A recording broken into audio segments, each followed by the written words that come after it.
When my daughter told me to find somewhere else to die, you're useless now. I packed my bags like the obedient mother I'd always been. 3 days later, I was sitting in a lawyer's office, discovering that my supposedly loving husband had played the longest game of chess in history. Victoria was about to learn that sometimes the pawn becomes the queen. If you're watching this, subscribe and let me know where you're watching from. Let me tell you how I went from homeless widow to the woman holding all the cards. Because honey, this story has more twists than a pretzel factory. 2 months ago, I was Margaret Sullivan, devoted wife of 43 years and mother to one spectacularly ungrateful daughter. When Robert died of a heart attack at 71, I thought my world was ending. Victoria swooped enduring me grief like a vulture in designer clothes, cooing about how difficult this must be for me. Mom, you can't possibly manage this big house alone, she'd said, her voice dripping with fake concern. The stairs, the maintenance, all those memories. It's not healthy. I should have seen the calculation behind her concern. Victoria had always been Robert's favorite, his little princess who could do no wrong. When she married that investment banker, Kevin, and started producing grandchildren, Robert doted on them all. Meanwhile, I was just the woman who cooked and cleaned and kept everything running smoothly. After the funeral, Victoria became increasingly insistent about my situation. She'd bring Kevin over for family dinners where they'd corner me with real estate pamphlets and retirement community brochures. Mom, these places are wonderful.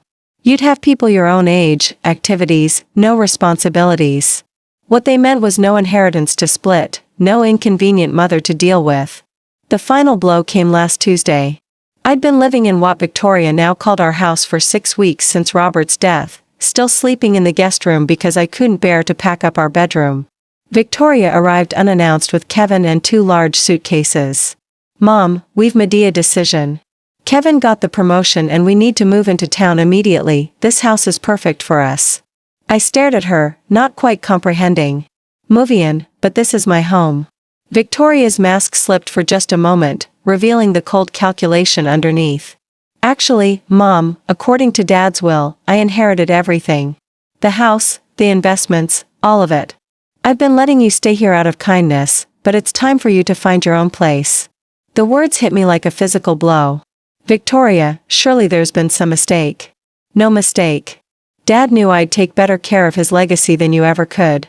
You never understood money or investments. You were just the wife, just the wife. 43 years reduced to those 3 words. That's when she delivered the killing blow. Find somewhere else to die. You're useless now. I packed my things in a daze. 43 years of marriage fitting into 2 suitcases and a small box of photos. Victoria watched from the doorway, checking her watch like I was making her late for something important. There's a nice senior complex on Maple Street, she offered with the enthusiasm of someone recommending a decent restaurant. Very affordable. I'm sure they have openings. Affordable. Mid-daughter was inheriting $33 million and she was suggesting I check into what was essentially a welfare facility for the elderly. Kevin loaded my suitcases into their BMW with the efficiency of someone disposing of garbage. Margaret, you'll love having your independence again, he said, not quite meeting my eyes. No more worrying about house maintenance or property taxes. No more home, he meant. As we drove away, I watched my house, Robert's house, Victoria's house now, disappear in the rearview mirror. The irony wasn't lost on me. I'd spent 4 decades making that house a home, hosting Victoria's birthday parties, nursing Robert through his illness, maintaining every detail he cared about. Now I was being driven to a budget motel like an unwanted guest who'd overstayed her welcome. The Sunset Inn was exactly what you'd expect from a place charging $49 a night. Thin walls, thinner towels, and a carpet that had seen better decades. Victoria handed me $200 in cash like she was tipping a hotel maid. This should cover you for a few days while you get settled, she said. I'll have Kevin transfer some money into your account once we sort through Dad's paperwork. Some money from my own inheritance. After they left, I sat on the sagging mattress and tried to process what had just happened. In the span of 3 hours, I'd gone from grieving widow to homeless senior citizen. The woman I'd raised, loved, and sacrificed for had discarded me like an expired prescription. But as I sat there in that depressing motel room, something began nagging at me. Robert had always been meticulous about his affairs, obsessively organized about important documents. He'd shown me the will years ago, explaining his wishes, making sure I understood everything, and he was absolutely certain that's not what it had said. Robert had been many things: traditional, sometimes stubborn, occasionally patronizing about money matters, but he wasn't cruel. The man who'd held my hand through my mother's death, who'd surprised me with flowers every anniversary, wouldn't have left me destitute. The next morning, I used Thematel's Wi-Fi to search for Robert's attorney, Harrison Fitzgerald, the same lawyer who'd handled our house purchase and various business matters over the years. His office was downtown, a 20-minute bus ride that cost me precious cash, but felt necessary. Harrison Fitzgerald was a distinguished man in his 70s with kind eyes behind wire-rimmed glasses. When his secretary announced that Mrs. Sullivan was here about her husband's estate, he looked genuinely surprised. "Margaret, my dear, I was wondering when you'd come in. I tried calling your house several times, but Victoria said you were traveling." "Traveling?" That's what my daughter had told him. "Mr. Fitzgerald, I need to ask you about Robert's will." He looked puzzled. "Of course. Didn't Victoria provide you with your copy?" I gave her the original and several copies after the reading. My stomach dropped. There was a reading. "Margaret, you were supposed to be there. Victoria said you were too distraught that she'd handle everything and make sure you received your inheritance." The blood drained from my face as the reality hit me. "Mr. Fitzgerald, I was never told about any reading. Victoria told me she inherited everything." Harrison Fitzgerald's expression shifted from confusion to alarm. He reached for a thick file folder. His movements suddenly urgent. "Margaret, that's impossible. Your husband's will is very specific about your inheritance." He pulled out a document. I recognized Robert's neat signature at the bottom. "Witnessed and notarized." But as Harrison began reading, I realized Victoria had lied about everything. "I, Robert James Sullivan, being of sound mind and body, do hereby bequeath to my beloved wife Margaret and Sullivan the following: our primary residence at 847 Oakwood Drive, including all furnishings and personal effects. Additionally, I leave her 70% of all financial assets, investments, and accounts totaling approximately $23 million. My head started spinning.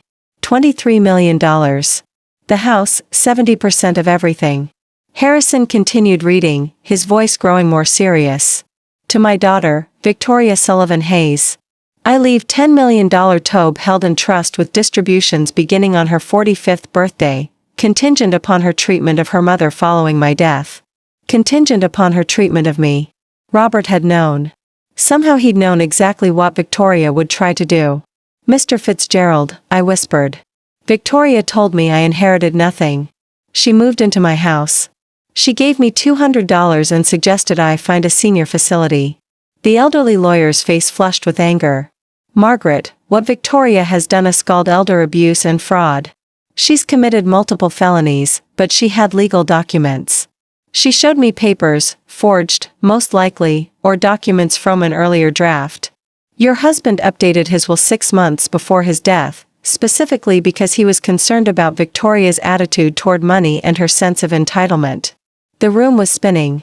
All those times Victoria had dismissed my opinions, talked over me during family dinners, rolled her eyes when I tried to contribute to conversations about their expensive vacations or Kevin's business deals. Robert had been watching, evaluating, making decisions. "There's more, Margaret.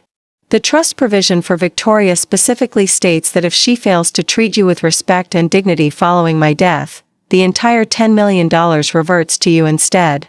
I stared at him in shock. "Are you saying I'm saying your daughter just cost herself $10 million? Her inheritance is now yours as well.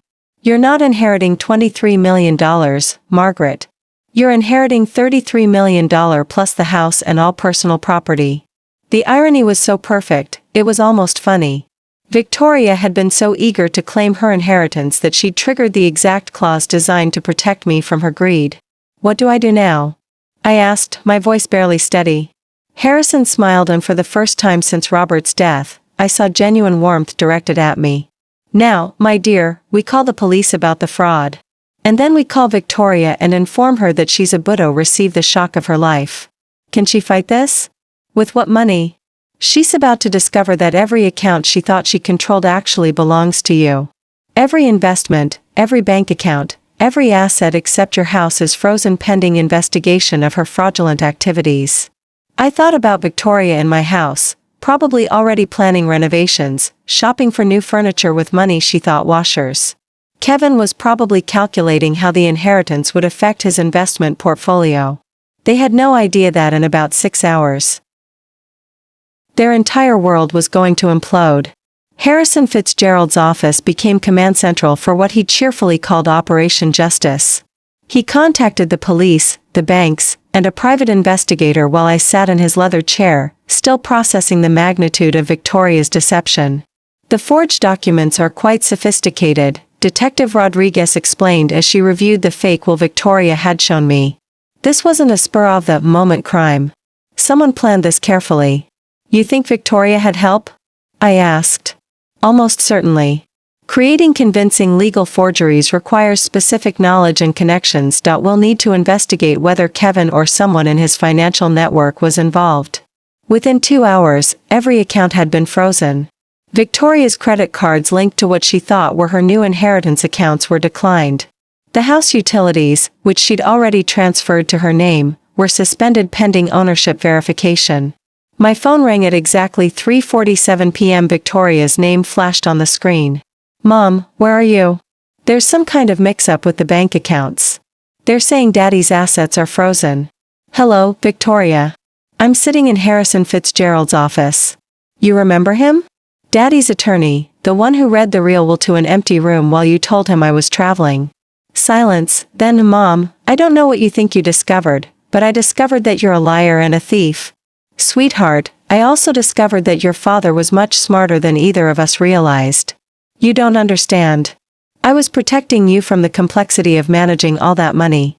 You've never had to deal with investments. Or I understand perfectly, you forged legal documents, committed fraud, and threw your 67-year-old mother out of her own house because you thought I was too stupid to notice. Her voice turned sharp, desperate. Mom, you're confused. The grief has been overwhelming, and someone is obviously taking advantage of your emotional state. The audacity was breathtaking. Even caught red-handed, Victoria was trying to manipulate me. Victoria, dear, let me clarify something for you. Not only did you never inherit anything, but your actual inheritance, the $10 million your father left you, is now mine as well, thanks to a lovely clause he included about treating me with dignity and respect. That's impossible. Detective Rodriguez is sitting right here if you'd like to discuss the impossibility of fraud charges with her. The phone went quiet. I could almost hear Victoria's mind racing, calculating, searching for an angle. Mom, please, can we meet somewhere and talk about this reasonably? I'm sure we can work something out. Oh, we'll definitely be meeting soon at the courthouse when you're arraigned. You wouldn't dare press charges against your own daughter. Something cold and final crystallized in my chest. Watch me. I hung up and looked at Harrison, who was beaming with approval. How long before us arrested? Detective Rodriguez has enough evidence for a warrant. They'll pick her up this evening. And Kevin, his financial records are being subpoenaed. If he participated in creating those documents, he'll face charges, too. My phone buzzed with a text from Victoria. Mom, please don't do this. Think about the grandchildren. I showed the mensajito Detective Rodriguez, who smiled grimly. Emotional manipulation, classic behavior pattern for this type of crime. I typed back, I'm thinking about them. They deserve to see what happens when you steal from family? 20 minutes later, Kevin called. Margaret, surely we can resolve this privately. Victoria made some poor decisions, but involving the police seems excessive. Kevin, did you help her forge those documents? That's not Margaret. You have to understand the pressure Victoria was under. She was worried about your mental state, your ability to handle large sums of money. So that's a yes. It wasn't malicious. She genuinely believed she was protecting you by throwing me out of my house and telling me to find somewhere to die. Kevin was quiet. Kevin, here's what's going to happen.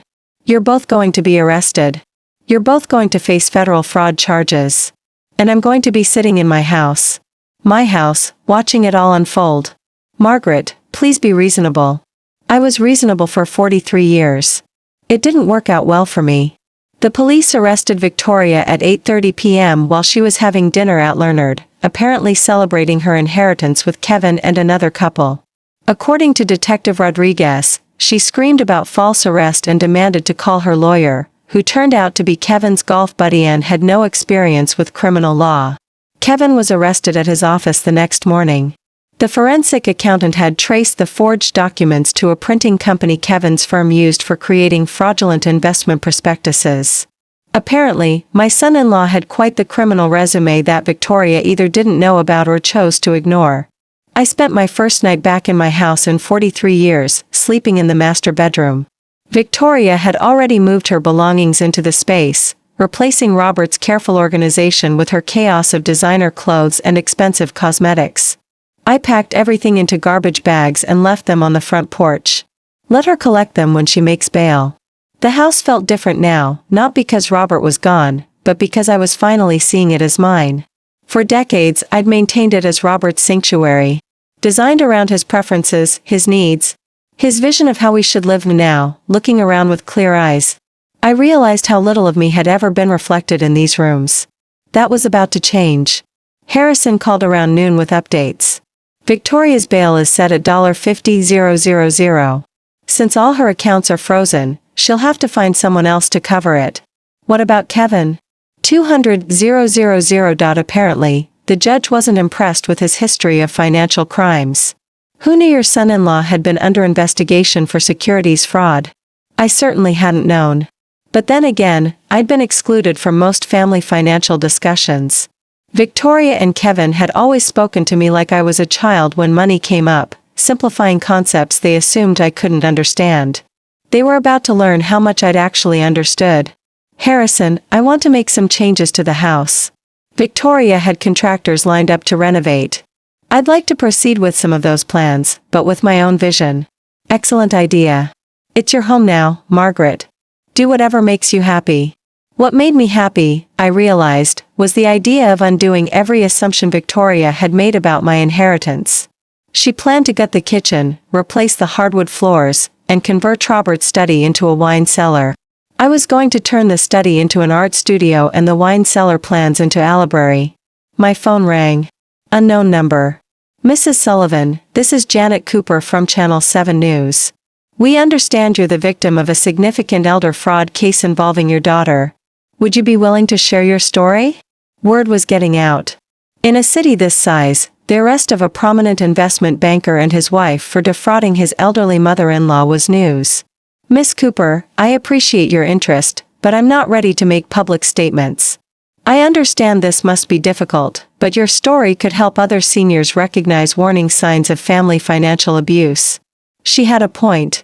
How many other women my age were being manipulated by adult children who saw them as inconvenient obstacles to inheritance? If I decided to tell my story, would I have control over how it's presented? Absolutely. We could arrange a sit-down interview where you'd have approval over the final edit. I thought about Victoria, probably sitting in a jail cell right now, still believing this was all a misunderstanding she could charm her way out of. Miss Cooper, let me get back to you. I might have quite a story to tell. After hanging up, I poured myself a glass of the expensive wine Kevin had sent us for Christmas. Wine I was apparently now drinking in my own house, purchased with my own money while contemplating whether to publicly humiliate my daughter on television. Life had certainly taken an interesting turn. The doorbell rang at 7 o'clock a.m. sharp. Through the window, I could see Victoria on my front porch wearing yesterday's clothes and looking like she'd aged 5 years overnight. She'd made bail somehow. I opened the door but didn't invite her in. Mom, please. Wayne to talk. We talked yesterday. You told me to find somewhere to die. I found somewhere to live instead. Victoria's eyes were red-rimmed. Her usual perfect composure completely shattered. I made mistakes. Terrible mistakes. But I'm still your daughter. Are you? Because daughters don't typically forge legal documents to steal their mother's inheritances. I wasn't stealing. She stopped, clearly struggling to find words that didn't sound criminal. You were what, Victoria? I was trying to protect you from making poor financial decisions. You've never managed large amounts of money. Even now, even after being arrested for fraud, she couldn't admit the truth. In Victoria's mind, she was still the victim of my unreasonable expectations. Victoria, let me share something your father told me 6 months before he died. He said he was worried about your sense of entitlement, your attitude toward money, and how you treated people you considered beneath you. Her face went pale. Daddy never said that. He said you reminded him of his sister, Ella Laner. Beautiful, charming, and completely incapable of thinking about anyone but yourself. He told me he was changing the will specifically because he was afraid of what you'd do to me if you had control. That's a lie. I pulled out my phone and showed her a voice recording. Actually, it's not. Your father recorded a video message explaining his decision to be played if you ever contested the will or if you treated me poorly after his death. Victoria stared at the phone like it was a poisonous snake. He knew, sweetheart. He knew exactly who you were underneath all that charm. The only thing he didn't predict was how far you'd actually go. Play it, she whispered. I touched the screen. Anne Roberts' voice filled the morning air, clear, measured, and absolutely devastating. If you're hearing this, Victoria, it means my fears about your character were justified. I hoped I was wrong. I hoped that my daughter had more integrity than I suspected. But if Margaret is playing this recording, it means you've proven me right in the worst possible way. Victoria sank onto the porch steps as Robert's voice continued. I spent 43 years watching your mother sacrifice her dreams, her ambitions, her independence to take care of our family. She worked part-time jobs to help pay for your college while I built my business. She postponed her education, gave up career opportunities, and poured herself into being the wife and mother she thought we needed. The recording continued for 3 more minutes, each word carefully chosen. Each sentence a scalpel cutting through Victoria's justifications and self-deceptions. By the time you hear this, you'll have discovered that treating your mother poorly has cost you everything. I hope it was worth it. When it ended, Victoria was crying. Not the pretty tears she'd used to manipulate people since childhood, but ugly, broken sobs. He hated me, she whispered. No, Victoria, he loved you enough to hope you'd prove him wrong. You chose to prove him right instead. She looked up at me, mascara streaking her cheeks. What happens now? Now you face the consequences of your choices. The fraud charges, the investigation, the public humiliation when this story hits the news. The news. Channel 7 wants to interview me about elder financial abuse. I'm thinking of saying yes. Victoria's face crumpled completely. Mom, please think about what this will do to the grandchildren, to Kevin's career, to our whole family. I am thinking about it. I'm thinking about how you didn't consider any of those things when you decided to commit multiple felonies. She stood up slowly, looking older and more defeated than I'd ever seen her. I know you won't believe this, but I never meant for it to go this far. I wanted the money. I wanted the security, the status. I wanted to never have to worry about anything again. For the first time since this nightmare began, Victoria was telling the truth. I believe you, sweetheart, but wanting something doesn't justify destroying people to get it. She nodded, tears still flowing. What can I do to fix this? You can start by admitting what you did was wrong. Not misguided, not protective, not complicated, wrong. It was wrong. It was completely unforgivably wrong. And then you can face whatever consequences come next with some dignity instead of trying to manipulate your way out of them. Victoria looked at me for a long moment, seeing perhaps for the first time not the pushover mother she'd always known, but the woman who just outmaneuvered her completely. I deserved this, didn't I? Yes, Victoria. You absolutely did. 3 days after Victoria's porch confession, Kevin's mother showed up at my door. Ella Laner Hayes was everything I'd expected. Perfectly coiffed, dripping with jewelry, and radiating the kind of entitlement that only comes from 3 generations of inherited wealth. Margaret, we need to discuss this situation rationally. I invited her in, curious to see what version of reality the Hayes family had constructed to explain their son's felony charges. Eleanor settled herself in my living room like she was granting me an audience. Kevin made some poor choices, obviously, but prosecuting him seems rather vindictive, don't you think? Vindictive? Your son helped steal my inheritance and threw me out of my own house. Kevin was following Victoria's lead. He didn't understand the full situation. The woman was actually trying to blame my daughter for her son's criminal behavior. I had to admire the audacity. Mrs. Hayes, Kevin created forged legal documents. That's not following someone's lead. That's conspiracy to commit fraud. Kevin's lawyer believes we can reach a settlement that benefits everyone. You get your house back. Victoria faces appropriate consequences. And Kevin avoids the publicity of a trial. Appropriate consequences. As if Victoria's crimes were a minor etiquette violation. What kind of settlement? Ella Laner smiled, clearly believing she'd found an opening. Kevin's family is prepared to compensate you for your inconvenience. Let's say $2 million in exchange for dropping the charges against Kevin. $2 million to forgive the man who'd helped steal $33 million from Mrs. Hayes.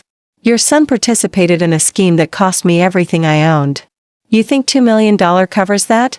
Margaret, be realistic. Kevin has a career, children, a reputation to maintain. Sending him to prison serves no one. It serves justice. Ella Laner's polished facade cracked slightly. Justice? You're destroying multiple families over money you'd never have known how to manage anyway. There it was. The same condescending attitude that had poisoned my relationship with Victoria. In their world, I was just the help who'd gotten up. Mrs. Hayes, I think we're done here. Margaret, please reconsider. $5 million final offer. $5 million to let Kevin walk free. The amount was staggering, but the principle was non-negotiable. My answer is no. Eleanor stood, her composure completely restored. Very well. But you should know that Kevin's legal team has found some interesting information about your husband's business practices. It would be unfortunate if that became public during the trial. The threat was clear, but I felt no fear, only curiosity. What kind of information? The kind that might make you reconsider who the real criminal in this situation was. After she left, I called Harrison immediately. Margaret, whatever they think they found, it doesn't change the facts of Victoria and Kevin's crimes. But could it affect the case? Potentially, if they can muddy the waters enough, create doubt about Robert's character or business practices, it might influence Adjury. I thought about Robert, about our marriage, about all the secrets that might be buried in 43 years of shared life. Harrison, I want to know everything about Robert's business, every deal, every partnership, every potential irregularity. Margaret, are you sure? Sometimes the past is better left alone. The Hayes family is threatening to drag Robert's memory through the mud to protect their criminal son. I'd rather know the truth first. That evening, I sat in Robert's study, my study now, and began going through his files systematically. Robert had been meticulously organized, every document dated and categorized. But as I dug deeper into his business records, I began finding things that didn't quite make sense. Payments to shell companies, consulting fees that seemed excessive, partnerships with firms that appeared to exist only on paper. By midnight, I discovered something that changed everything I thought I knew about my husband. The private investigator Harrison recommended was a sharp-eyed woman named Carol Chen, who specialized in financial crimes. She spent 6 hours in Robert's study, photographing documents and building what she called the real picture of my husband's business empire. Mrs. Sullivan, your husband was running a sophisticated money laundering operation through his consulting firm. We're talking about millions of dollars in illegal transactions over the past decade. The revelation hit me like a physical blow. That's impossible. Robert was the most honest man I knew. I'm sorry, but the evidence is overwhelming. He was washing money for organized crime families using his legitimate business as a front. I stared at the documents spread across Robert's desk. Invoices for services never rendered. Consulting contracts with companies that didn't exist. Payment schedules that corresponded with known criminal activities. How long has this been going on? Based on these records, at least 12 years, probably longer. 12 years. While I was planning dinner parties and attending charity galas, my husband was facilitating criminal enterprises. Mrs. Sullivan, there's more. The $10 million Robert left Victoria, that money came directly from laundered funds. If the FBI discovers this, they'll seize everything as proceeds of criminal activity. The room started spinning. Everything, the house, the investments, all of it. Unless what? Carol looked uncomfortable. Unless Victoria and Kevin's legal team already knows about this and is planning to use it as leverage. If they tip off the FBI about your husband's crimes, they might be able to negotiate immunity in exchange for cooperation. My daughter and her husband weren't just thieves. They were holding a nuclear weapon over my head. What are my options? Legally, you could contact the FBI yourself, come forward voluntarily, and hope for leniency. You'd lose most of the money, but you might keep the house. And if I don't, Victoria and Kevin's lawyers will probably leak this information strategically. You'll lose everything anyway, but you'll also face potential charges for unknowingly benefiting from criminal activity. I thought about Eleanor Hayes' smug confidence, her certainty that I'd accept their settlement offer. They'd known about Robert's crimes all along. Carol, how did they find out about this? Kevin's an investment banker. He'd have recognized the patterns in your husband's financial records. The question is, what are they planning to do with this information? My phone rang. Victoria's number. Mom, Wayne to meet tonight. There are things you need to know about Daddy that change everything. I already know, Victoria, silence. Then you know what? I know about the money laundering. I know about the criminal connections. I know that everything your father left us is tainted. Mom, listen to me carefully. Kevin's lawyers have been in contact with the FBI. They're willing to let us renegotiate our situation. What kind of renegotiation? Kevin gets immunity in exchange for providing information about Daddy's criminal network. You get to keep $5 million in the house. The rest goes to the government. And you? The fraud charges disappear. We all walk away from this mess. It was brilliant in a sociopathic way. Victoria had turned my moral victory into her strategic advantage. Victoria, you're asking me to help you profit from your crimes by exploiting Daddy's crimes. I'm asking you to be practical. The alternative is losing everything and potentially facing charges yourself. I looked around Robert's study, seeing it clearly for the first time. The expensive furniture, the rare books, the art collection, all of it purchased with blood money. I need time to think. Mom, the FBI meeting is tomorrow morning. Kevin's lawyer needs an answer tonight. After hanging up, I sat in the darkness of Robert's study, surrounded by the evidence of his double life. 43 years of marriage to a stranger, a daughter who'd inherited more than money from her father. She'd inherited his talent for deception. But she'd made one crucial mistake. She'd underestimated who I was when my back was against the wall. I picked up the phone and dialed Carol Chen. Carol, how quickly can you get me a meeting with the FBI? I have a story to tell them, and I think they're going to find it very interesting. FBI agent Sarah Martinez looked exactly like what Central Casting would order for a federal investigator. Serious, intelligent, and completely immune to charm. She sat across from me in Harrison's conference room, recording our conversation and taking notes with mechanical precision. Mrs. Sullivan, you understand that by coming forward voluntarily, you're potentially admitting to benefiting from criminal proceeds? I understand, but I'd rather tell you the truth than let my daughter and her husband manipulate this situation to their advantage. I laid out everything. Robert's hidden business. Victoria's fraud scheme, Kevin's forgeries, and the extortion attempt masquerading as a settlement offer. Your daughter believes she can trade information about your husband's crimes for immunity from her own charges. That's exactly what she believes. And she thinks I'll cooperate because I'm afraid of losing everything. Agent Martinez smiled for the first time. Are you afraid, Mrs. Sullivan? Agent Martinez, 2 weeks ago, I was a grieving widow sleeping in a budget motel. Today, I'm sitting here voluntarily confessing to federal agents about my dead husband's criminal enterprise. Fear is no longer my primary emotion. What is anger? Pure crystallized anger at being manipulated by people who underestimated my intelligence for decades. Agent Martinez's smile widened. Mrs. Sullivan, would you be willing to wear a wire? 3 hours later, I was sitting in my living room with a recording device taped to my chest, waiting for Victoria and Kevin Torra for what they thought was a surrender meeting. They knocked at exactly 8 p.m., both dressed like they were attending a business dinner. Kevin carried a briefcase that probably contained immunity agreements and settlement papers. Mom, you look better than you have in weeks, Victoria said, kissing my cheek like nothing had happened. I feel better. Clarity has that effect.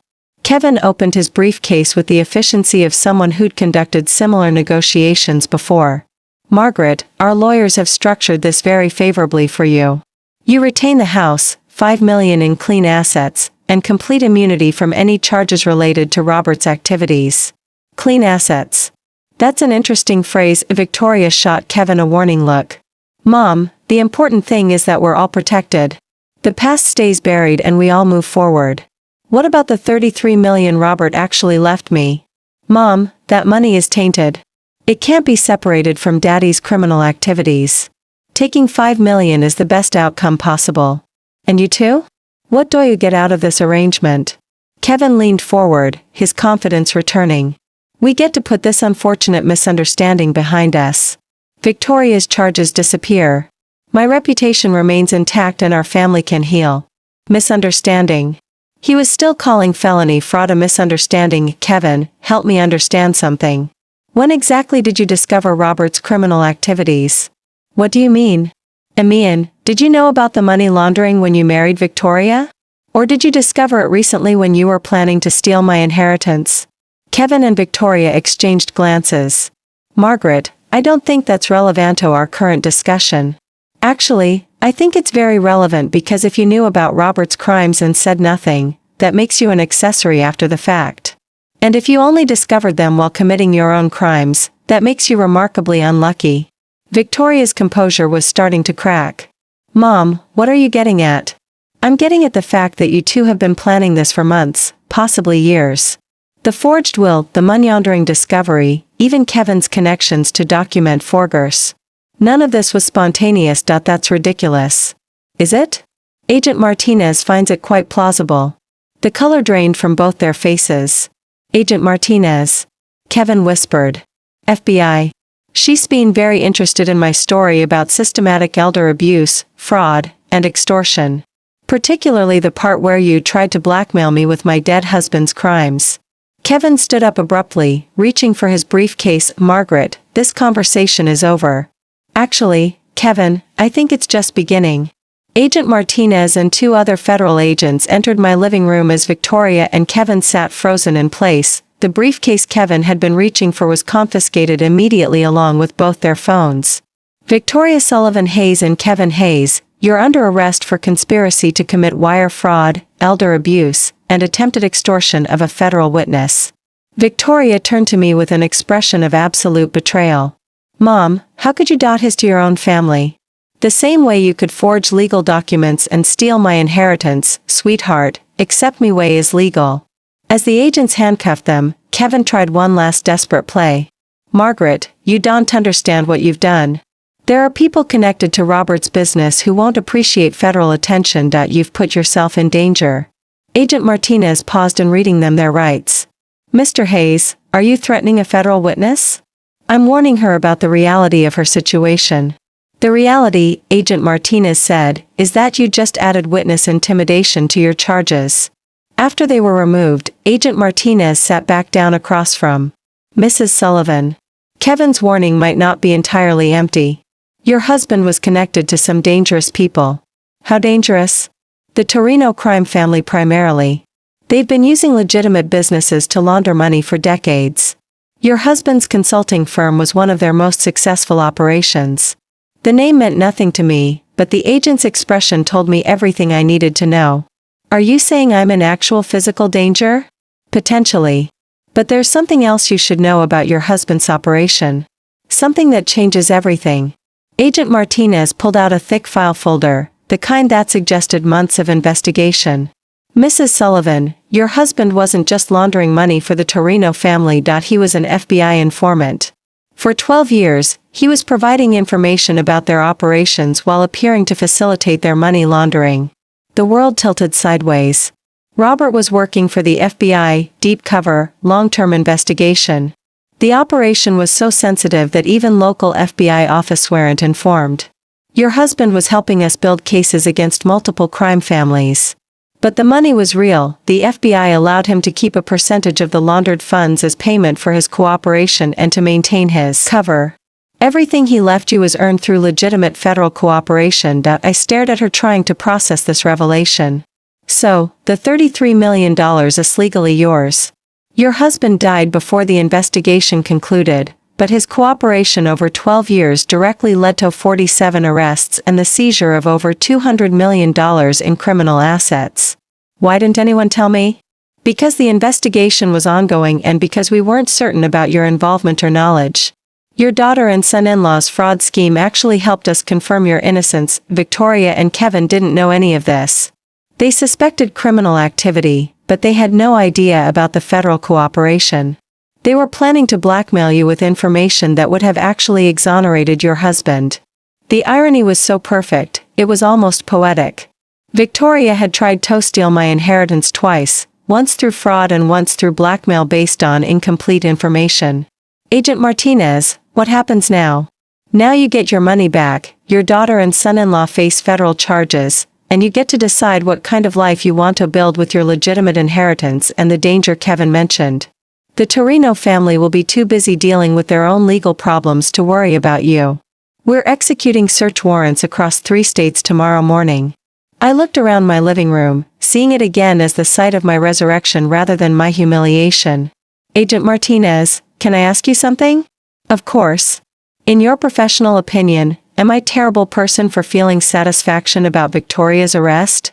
Agent Martinez smiled. Mrs. Sullivan, in my professional opinion, you're a woman who refused to be victimized. That's honorable. That's inspiring. 6 months later, I stood in the kitchen of my renovated house making coffee for 2. The morning sun streamed through new windows that actually opened properly, illuminating countertops I'd chosen myself for the first time in 43 years. Good morning, Margaret. Dr. Sarah Chen. Carol's sister and my new financial advisor appeared in the doorway carrying a thick folder of investment reports. Good morning, Sarah. Ready for our quarterly review? The past 6 months had been a whirlwind of legal proceedings, media interviews, and personal transformation.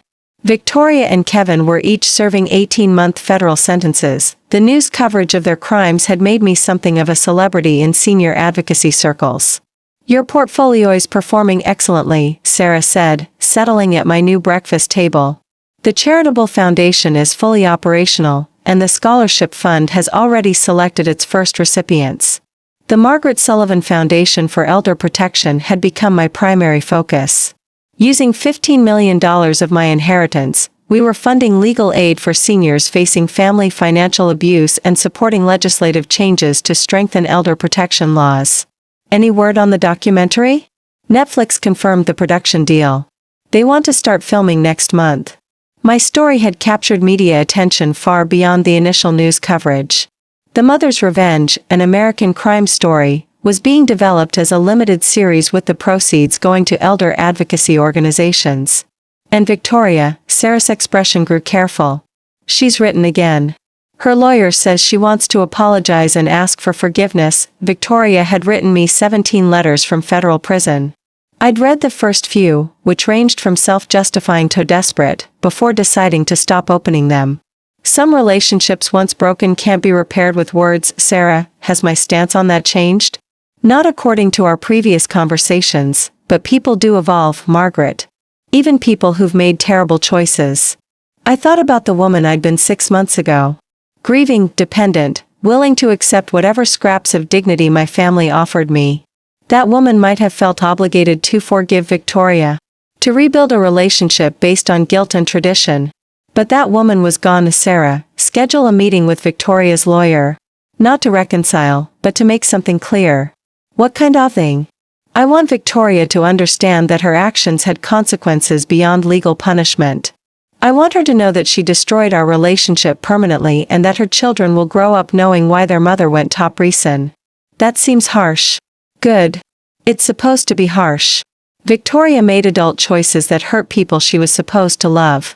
She doesn't get to escape the emotional consequences just because she's written some prison letters. Sarah made notes in her leather portfolio. And the grandchildren. Victoria's requested supervised visits with them. My relationship with Victoria's children will be based on their choices when they're adults, not their mother's rehabilitation efforts. The doorbell rang. Through the window, I could see a delivery truck with a large package. Must be the new furniture for the studio, I told Sarah. The art studio had been my favorite renovation project. Robert's former den was now a bright, airy space where I was rediscovering my love of painting. Something I'd abandoned when I got married and assumed the role of supporting wife and mother of Margaret. Can I ask you something personal? Of course. Do you ever regret how this all played out? The prison sentences, the media attention, the permanent family estrangement. I considered the question while signing for my delivery. 6 months ago, I'd been invisible, a widow with no money, no home, and no prospects. Today, I was a millionaire philanthropist with a foundation, a documentary deal, and a purpose that extended far beyond my own survival. Sarah, my daughter, tried to steal everything I owned and leave me homeless. My son-in-law created forged documents and threatened me with blackmail. They showed me exactly who they were when they thought I was powerless to stop them. But they're still family. No, they're still DNA. Family are the people who protect you when you're vulnerable, not the people who exploit your vulnerability for profit. Sarah closed her portfolio, satisfied with my response. Besides, I added, look what I became when I stopped allowing them to define my worth. After Sarah left, I walked through my house, really, my house now, decorated according to my taste, organized around my priorities. In the art studio, Yen covered my latest painting, a self-portrait of a woman standing in bright sunlight. Her face turned toward the future. The woman in the painting looked nothing like the grieving widow who'd packed her life into 2 suitcases 6 months ago. This woman looked powerful, independent, unafraid. She looked like someone who'd learned that the best revenge isn't getting even. It's becoming everything your enemies never thought you could be. Outside, the sun was setting behind trees I'd planted myself in soil that belonged to me. On property I'd defended through intelligence and courage rather than inherited through marriage or birth. Tomorrow, I'd continue building the life I'd chosen rather than the life others had planned for me. And if Victoria wanted to rebuild a relationship with this woman, she'd better bring a lot more than prison letters and hollow apologies. She'd better bring a complete transformation, one that matched my own. Thanks for listening. Don't forget to subscribe and feel free to share your story in the comments. Your voice matters.